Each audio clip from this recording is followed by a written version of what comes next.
I'll You're gonna start. start. I'll do the introduction.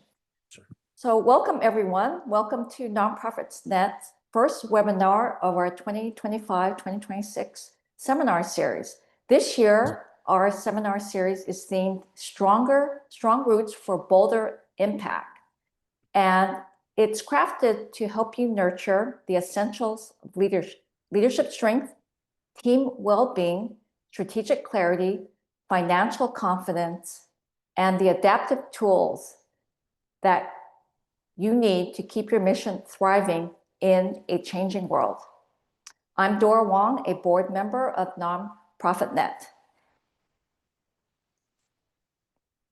I ask that you fill out the survey at the end of the program. Your feedback will help us ensure future programming, and also that it's important feedback for our speaker as well. I will ask that you consider a donation to Nonprofit Net, the amount of $10 or $20. We do provide all our programs for free, and your financial support ensures that we're able to provide our services free of charge. I'm delighted to welcome Mike Boutin as our speaker today. He is the Assistant Dean of Students and Faculty at the MGH Institutes of Health Professions. I just want to say a quick word about Nonprofit Net. We are a nonprofit as well, and we advance nonprofits in the greater Boston area. And we do that by fostering connections through our management seminars like this one, a leadership acceleration program, and networking forums. If you benefit, there are 3 ways that you can help us. Your comments and feedback are important. A suggested donation of $10 to $20, and also spread the word about Nonprofit Net through your network. If you have any questions, I will be monitoring the chat room. So please click on the chat icon or text in the chat room, and I will be monitoring that for Mike. So again, without further ado, I introduce you Mike Boutin as our speaker. Dora, can you give me permission to share my screen? Absolutely.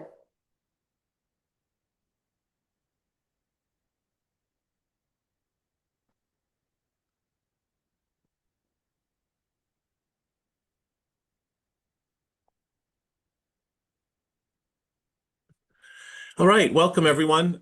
Dora was buffering while she was speaking. I'm hoping that was her connection issue and not mine. This is a workshop called Holding Space While Holding On, Sustainable Self-Care for Nonprofit Leaders and Teams.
I just got booted out again. I'm sorry. So, are you able to hear me? Can I get a thumbs up? All right. So I had a chance to review some of your responses to what you would like to see in this workshop, and I know some of you came looking for strategies for your clients and your staffs. I'm simply going to say this workshop is first about taking care of yourselves. You can't pour from an empty cup. I just traveled to San Diego last week for a conference, and when I got on the plane, I was reminded again that when times are challenging, you put on your oxygen first before you help other people. So today, this little bit of time together is about putting on your own oxygen first. These are trying times. They're challenging days in many ways. So being reminded of how to take care of ourselves is one strategy to help us survive and thrive. And hopefully, some of the strategies we explore today may also be useful for your clients, your staffs, your boards, your teachers. So let me say a word about who I am. I'm Mike Boutin. I use the he, him series of pronouns. I'm the Assistant Dean for Faculty and Student Success at the MGH Institute of Health Professions, which is a graduate school of healthcare in the Charlestown area. I'm the founder of Rega Coaching, which is a coaching company. I'm an executive coach trained through the International Coaching Federation. I'm a certified mediator and trainer. I'm a mental health first aid trainer. I'm a musician. My partner Rich and I have lived in Everett for the last number of years. We've been together for 30 years. We are the proud parents of P2, our cat, who is spoiled beyond recognition. And in my spare time, I keep a rather busy schedule, but in my spare time, the things that sustain me in terms of self-care are things like travel and gardening and cooking and entertaining. So to get us started, can you first just drop into the chat one word to describe how you're feeling right now? Just sort of check in emotionally. One quick word in the chat.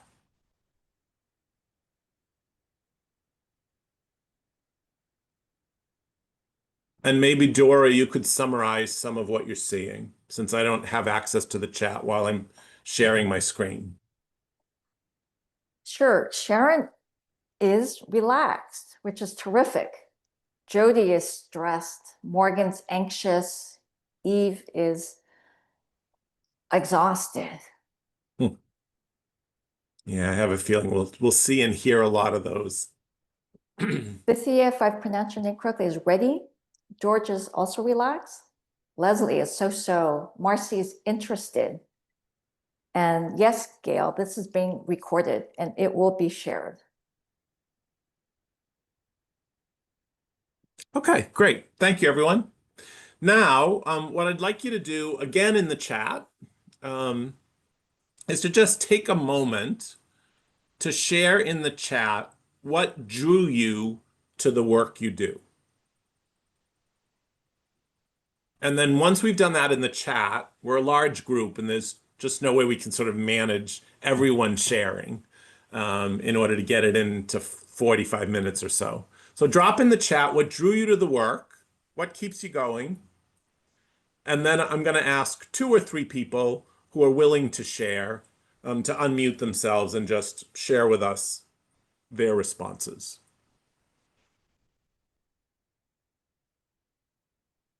So what drew you to the work? What keeps you going?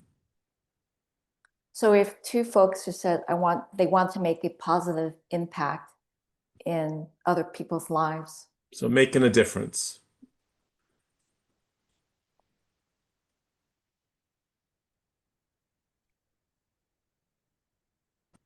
Anyone willing to unmute and share their reason with the larger group? Sure, I guess I will. This is Bithia. Thank you, Bithia. So I say that I am the child that we serve. So I grew up in the programs that are like City Strings United, and there was so much joy involved growing up that I thought, let's give this opportunity to more kids. That's awesome. Thank you for sharing that. Someone else, maybe?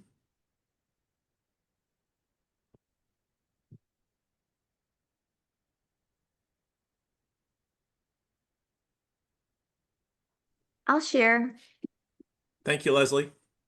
I am a retired teacher and starting my second career at Northeastern University. Um, Go Huskies. yes. Did my doctoral work there. Oh, okay. Um, and right now I'm an entry-level position, administrative assistant.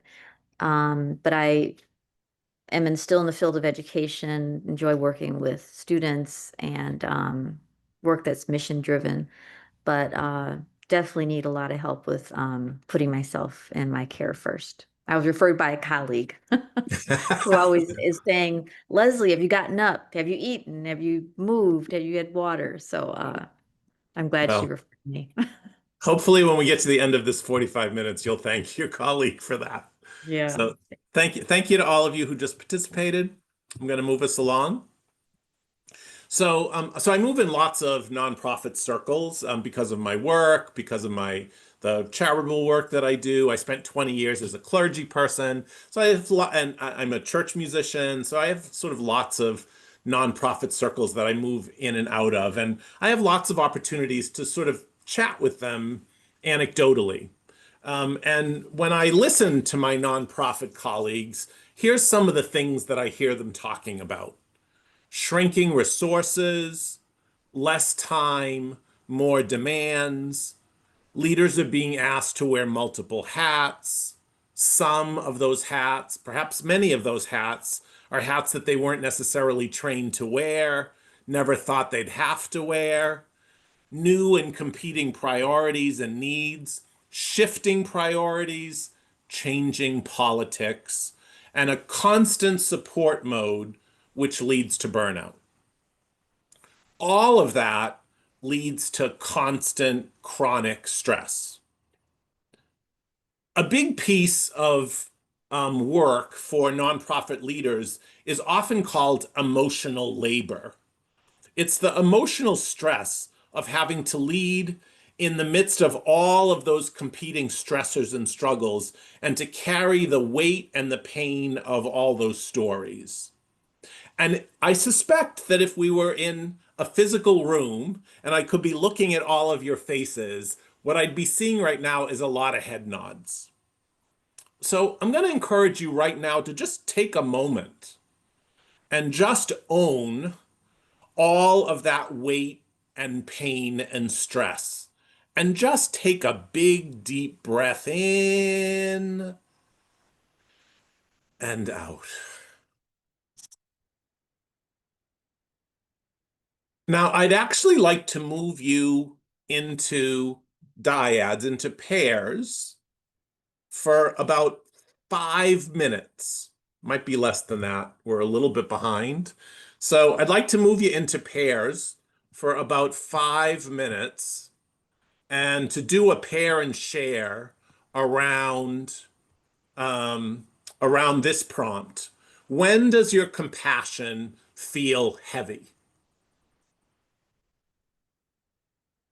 And we are, let's see, we're 23, so let's create 11. And here we go. I'm going to open up all the rooms. I'll give you a minute to let you know when your time is up. And just with each other, share, when does your compassion feel heavy?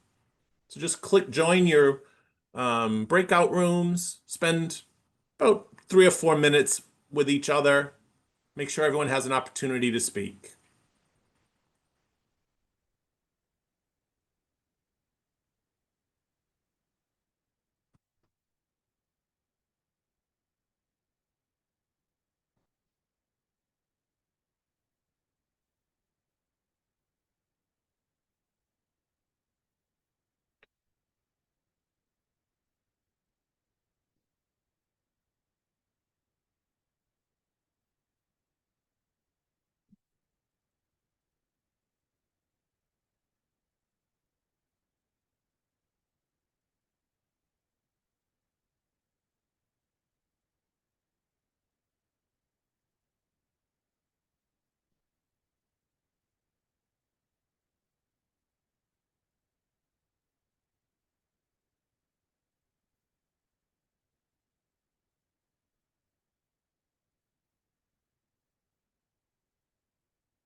Excuse me.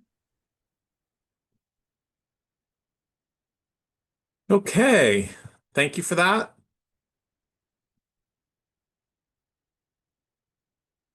Welcome back, everyone. So, hopefully that little pair and share was insightful, and maybe you had an opportunity to put down a little bit of your burden for a moment, at least with another colleague. So,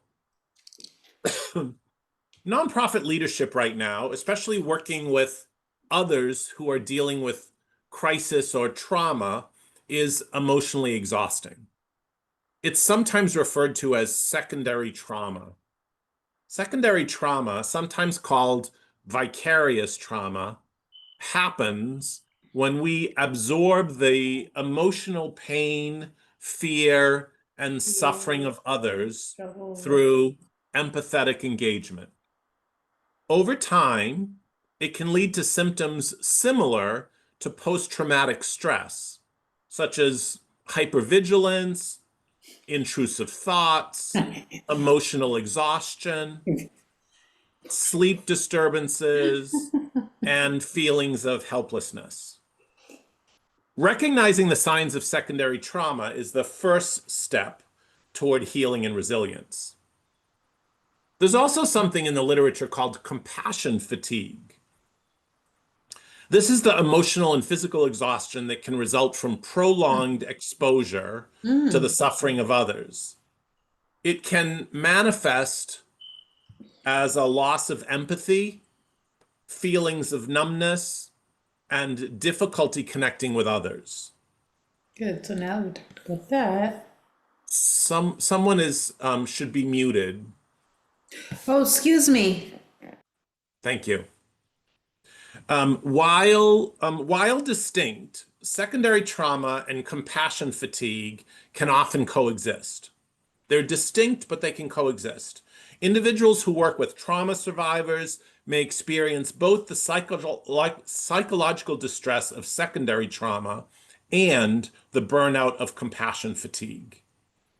What's important to know about this, and the reason I wanted to at least expose you to the two ideas, is because both conditions are completely normal responses to emotionally demanding work.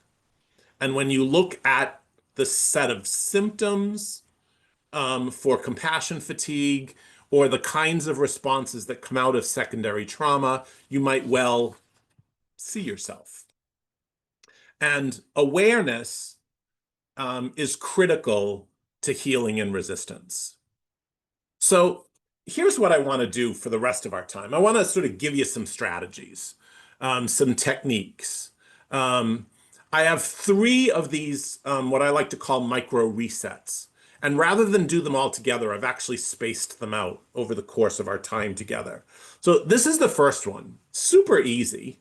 You can do this in a meeting, on a really busy day, or when you're having one of those super stressful meetings. People wouldn't even know you're doing it. You literally breathe, you inhale, you breathe in on the way up, and you breathe out on the way down. So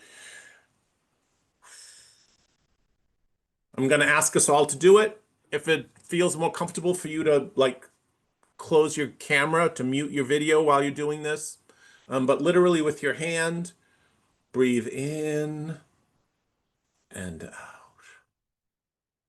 and in.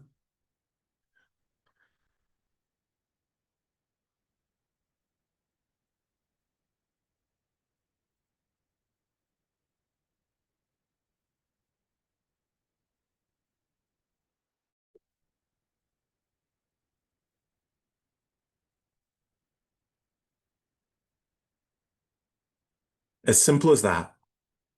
Takes 30 seconds.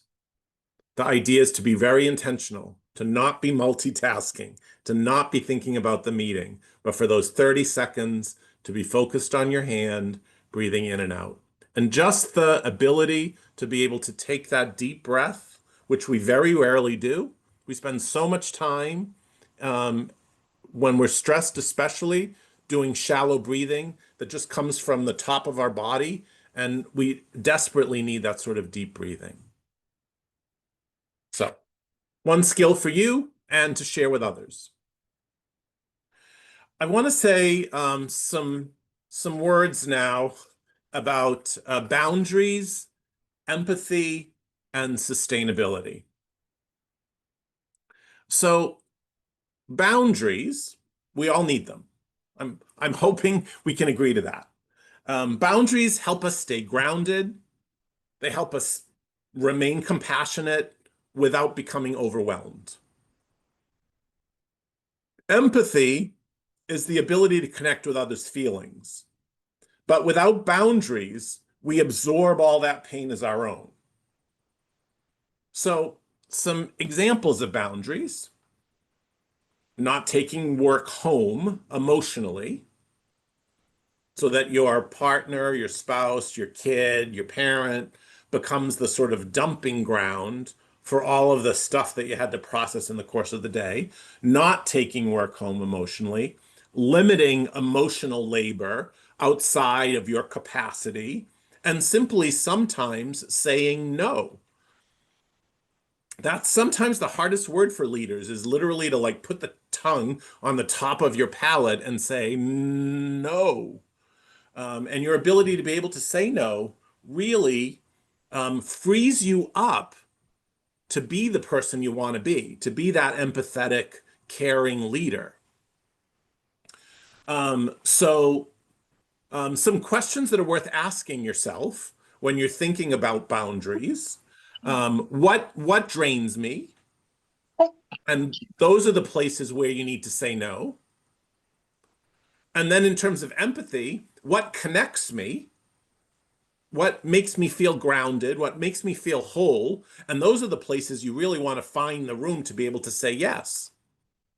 I love this Venn diagram. Well, I don't know how to do a workshop without at least relying on one Venn diagram. So I love this one because the sweet spot between empathy, where the two overlap, where we've got reasonable boundaries and we have real empathy, is what some folks in the literature call sustainable compassion or sustainable care. There's an awareness of limits and an openness to the other. I'm going to be sharing with all of you a workbook that you can spend some time with, you can take home, you can share with others. And one of the prompts there is, where do your limits need protection?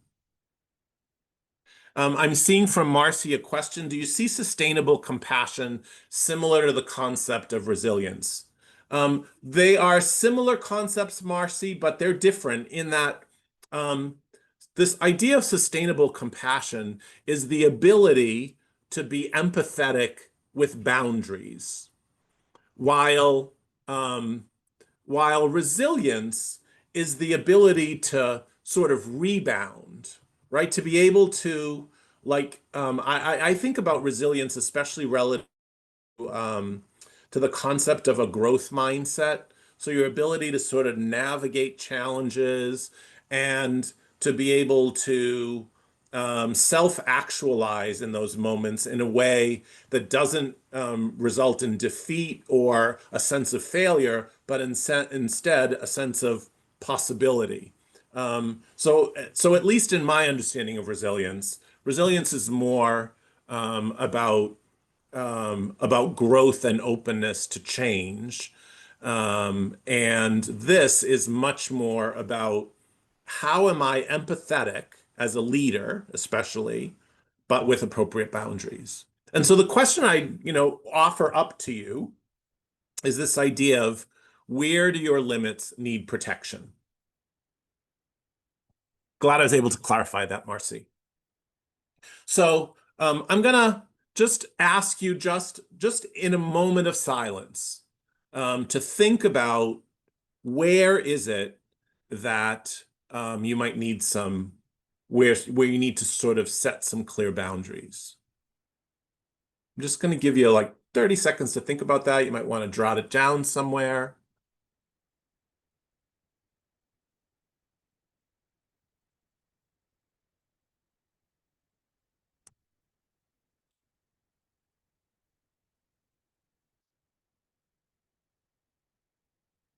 All right, let's move on.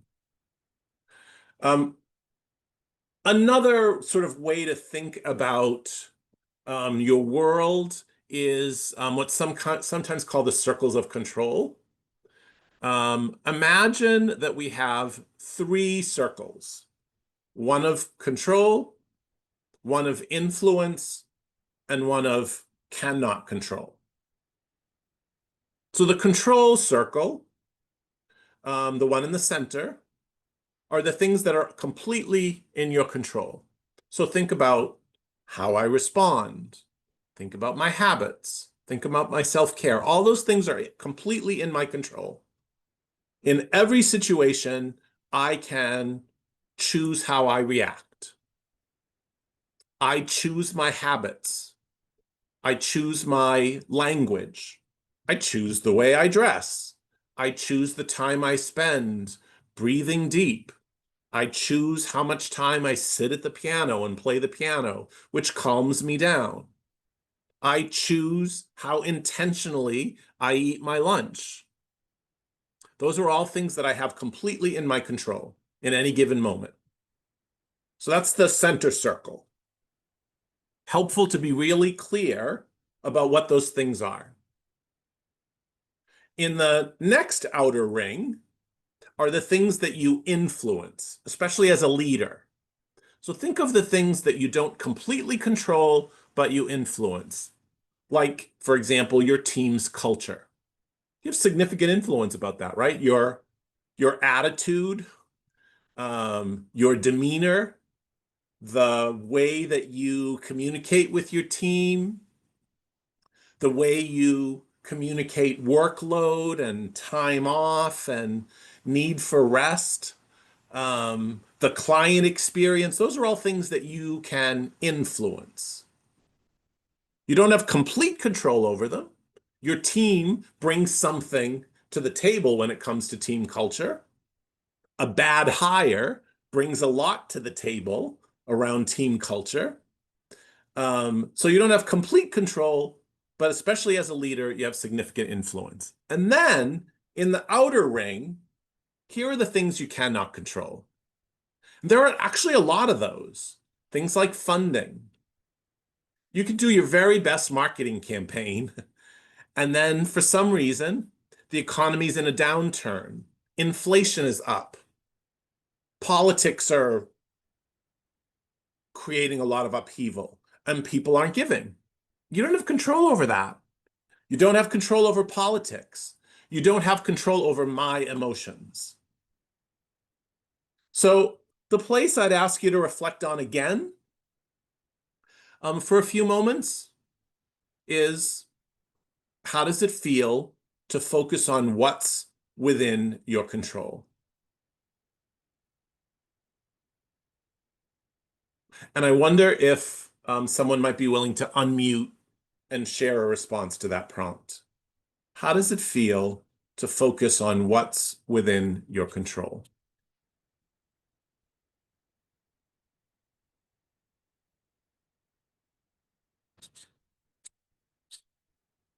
Anyone have thoughts about that?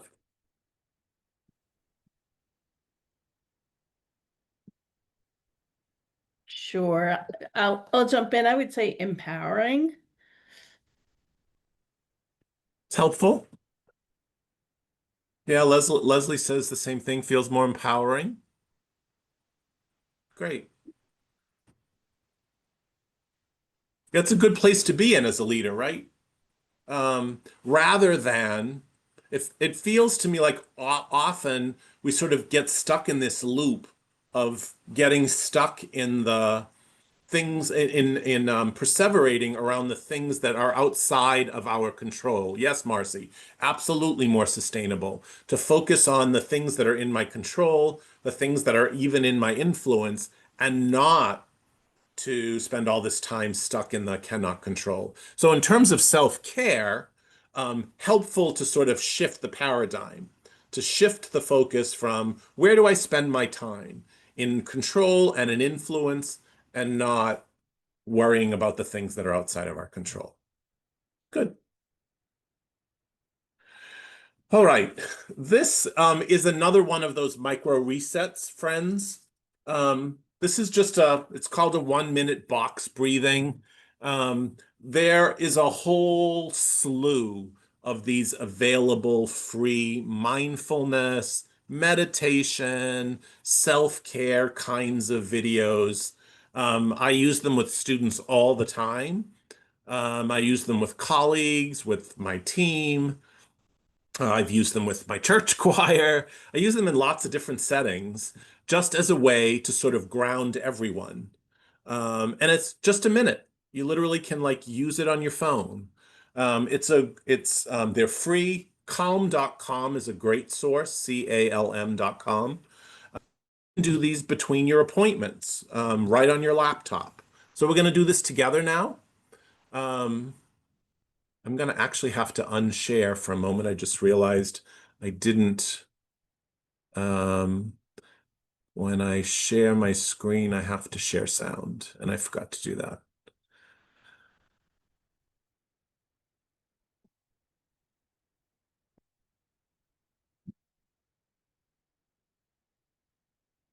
All right. So here's a 1-minute meditation that walks you through box breathing.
Any reactions to that, friends? What did that feel like for you?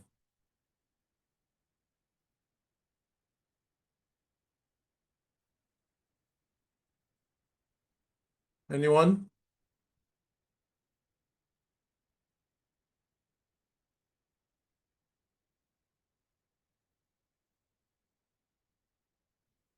Okay, then we'll move on. I want to say a word about what's often called collective care. Because self-care as leaders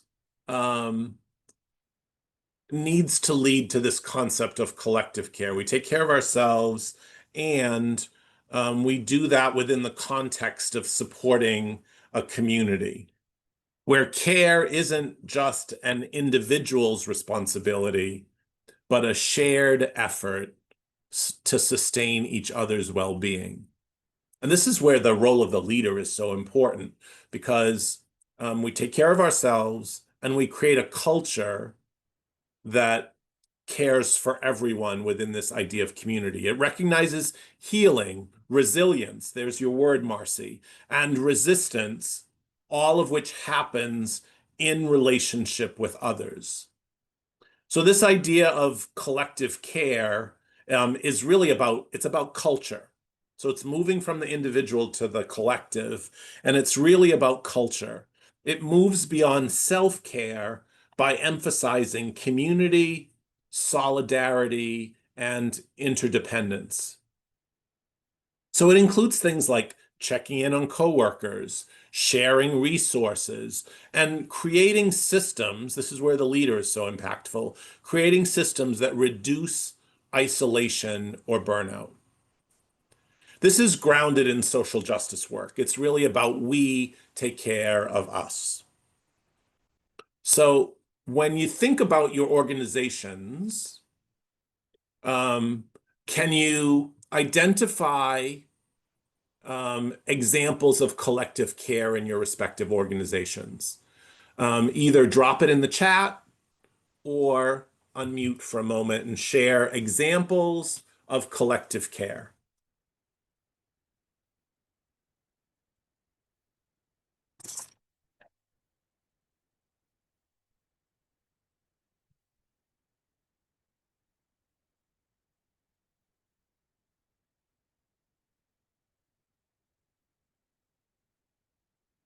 Anyone have an example of collective care from their organization that they'd like to share?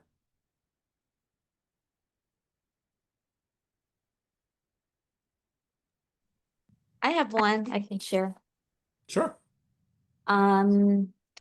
Actually, it's unfortunate because I'm actually going to miss the one, I think next week, but, occasionally, Northeastern, or at least our college, I think the different ones do different things, but, have scheduled walks sometimes at lunchtime.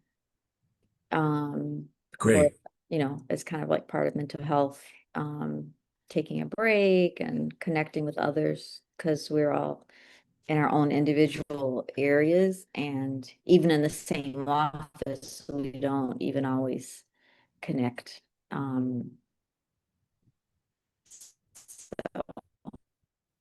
That's a great example because it's physical, it's exercise. A lot of kudos to my colleagues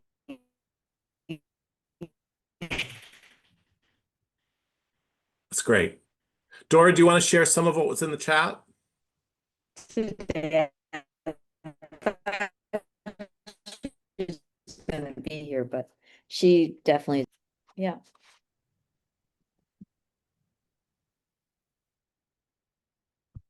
Okay, thank you. For the sake of time, let's move on. I want to say a word about this idea of rest as resistance. Tricia Hershey says, I love this quote, rest is not a luxury, it's resistance. Think of all the things we need to resist these days. All of the trends, all of the ideas, all of the systems, all of the politics that need our resistance. And one of the ways that we do that is rest, and actually being able to reclaim joy and rest, which sustains our mission. I like to remind folks of the biblical story of creation. In the Hebrew scriptures, we have this story of God who creates the universe in the sort of mythic 6 days. And then what happens on the seventh day? God says, that's a whole lot of work. I'm tired. I'm taking a break. It's this notion of the Sabbath, right? 6 days working and then a day off. And what's essential in that mythic story, I think, is that rest is not extra. It's essential. Rest is joy. Rest is pleasure. Rest is fun. Rest is creativity. It's renewal. It's resistance. And one of the things I know about leaders, especially nonprofit leaders, is that often it's hard for you all to find some time to rest, to take a break. You are inclined to eat up all the time. And so my challenge to you this afternoon is what are the things as leaders, the things that bring you joy that you have set aside that you could put back into your week as an act of resistance and as an act of pure rest? And I'm wondering again, you can drop those things in the chat. You'll have the opportunity to work through the workbook. But I'm wondering if anyone would be willing to unmute and share an example of something that has in the past brought you joy that you've set aside that you could add back into your week.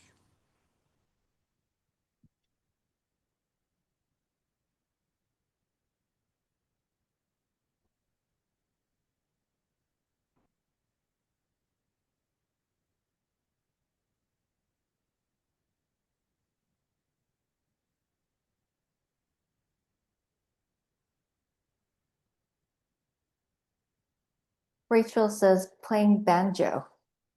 Ah, great. Love that. And Morgan could- said, I used to go for walks before work. And Marcy says, meeting friends for walks and coffee. Yay. So all things that literally make you smile when you even think about them. And as an act of resistance, per Hersey, here's an opportunity to sort of put it back into your schedule.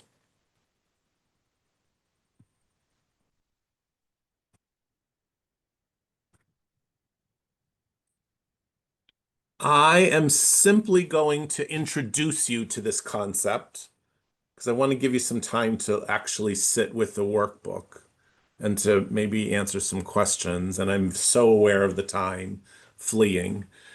This is an amazing guided meditation, again, available for free.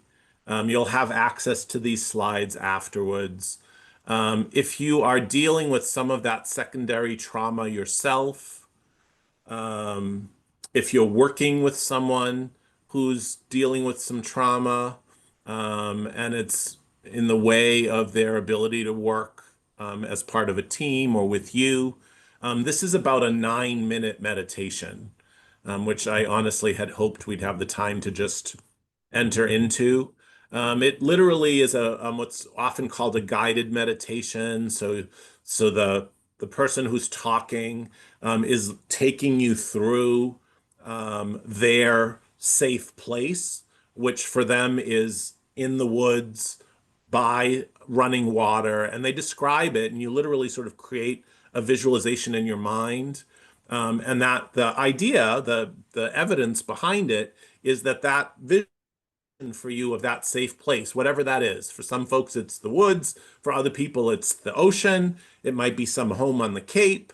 It might be some corner of your kitchen. It might be some library you visited or some place that brings you joy and makes you feel safe and loved. The ability to be able to visualize that, to bring it back, will slow down your heart rate, will help you to breathe deeper, and will make you feel more grounded.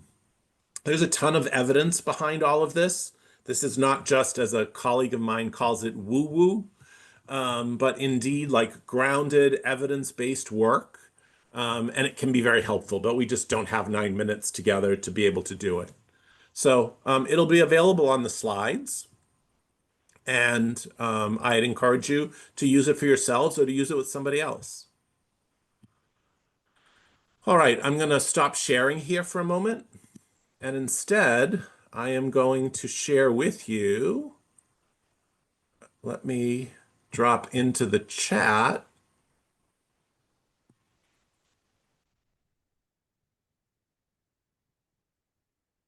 Your version of Zoom's not letting me do that. Okay, so let's do this. Let's do this a different way.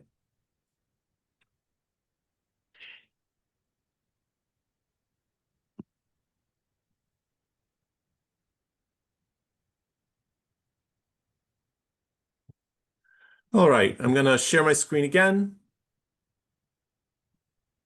This is the holding space workbook that I mentioned to you all. So you'll have access to this as you can see it. So we talked about what drew you to this work and what helps you keep going. This is a PDF, fillable PDF. So you literally can, when you open it up, you can type right here. How are you feeling today? Here's the finger breathing and the box breathing and the safe place visualization. You can like react to how did your body respond and what did you notice when you were doing the finger breathing or the box breathing. Here's the circles of control, and you can respond to the prompt about how does it feel to focus on what's within your control. When we talked about boundaries and empathy and collective care, the prompt was, where do your limits need protection? What does collective care look like in your organization? And finally, this is where I'd like you to spend 5 minutes. So what's a daily ritual that you could bring to practice? Maybe it's the finger breathing or the box breathing or some other meditation. What's a boundary that you need to protect? Who's a support person that you could lean on? Do you have a colleague that maybe outside of your organization, a therapist, a clergy person, likely not a family person because they know too much, but someone that you could be most vulnerable with? And finally, a joy practice. So let's see what we got. Yeah, let's take 3 minutes here just to sort of work through all 4 of these categories: the daily ritual, the boundary to protect, the support person, and the joy practice. And then we'll wrap up quickly with some gratitude, a 1-minute meditation, and a final prompt.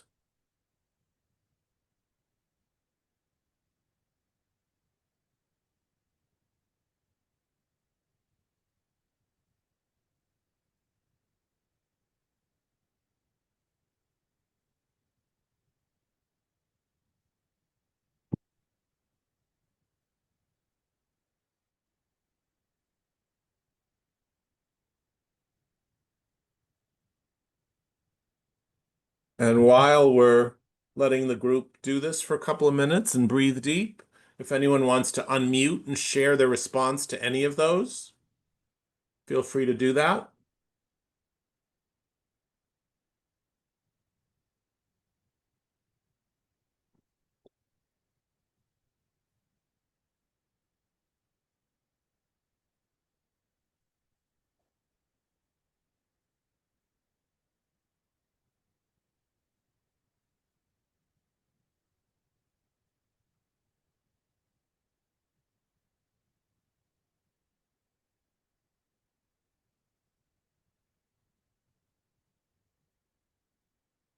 Okay, I'm going to stop sharing here. You'll have access to this workshop when Dora sends out the slide deck and um,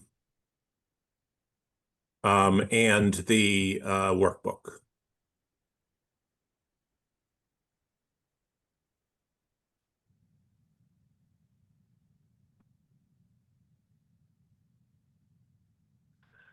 All right. So this is a 1-minute, sometimes called loving kindness meditation. Just another way to. This is a meditation I've actually used with students after a tough class. I've used it on my own after a really hard meeting with my boss. It's a way to sort of um, reshape my thinking.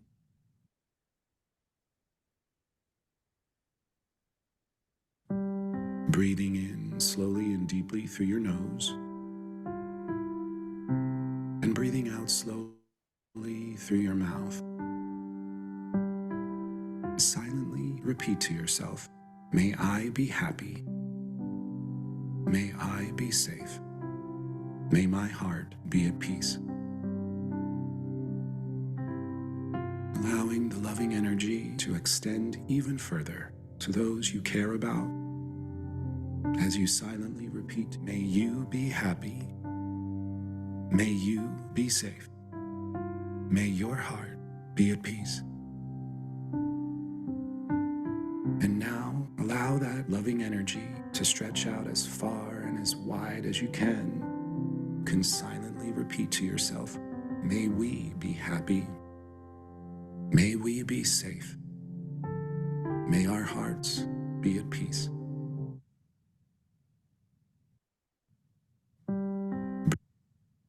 So, for the 45 minutes we have been together, any takeaways? Covered a lot of ground in a very little amount of time. So any takeaways? What are you thankful for?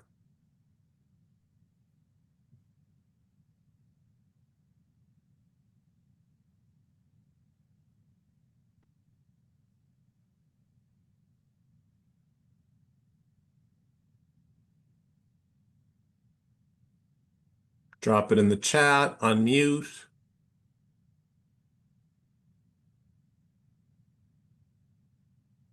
I'll share.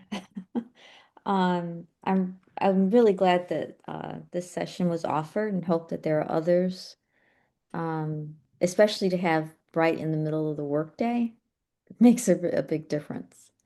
And I appreciate all the resources. Thank you so much. Of course. Anyone else? Okay, then I want to thank you for the work that you are all doing in your various organizations and communities. Thank you for your service to the nonprofit community. If there's ever a way that I can be helpful, feel free to reach out to me. I'm happy to support you or your team. Best way to reach me is through my coaching company, mike@regacoaching.com. And my best wishes for your continued work. And I'm going to stop sharing and turn it over to Dora. Hi, Mike. Thank you so much for really really powerful break that we all needed for the day. The micro resets really helped us gain some short habits that we can utilize to help maintain our ability to sustain compassion, understanding also the circles of control that we have, and finally, just being able to help the greater community through awareness of collective care. I want to just give a plug for our speaker next month. Data is Not a Bad Word by Luba Falk-Feigenberg. So you'll get notice about it. And again, a reminder that our series for this program year, which will run through next May, is on holistic health for your organization, for yourself, for the people around you and the people that you lead. And with that, I would just want to thank you again, Mike. I apologize for the technical difficulties to you and everyone else. I think the weather has an impact certainly on my end with my broadband. So I do apologize for that. And with that, I just want to give everybody a thank you for spending the time here with Mike and me today. And I look forward to seeing you next month. Take care. Bye-bye. Bye, everyone. Enjoy the rest of your day.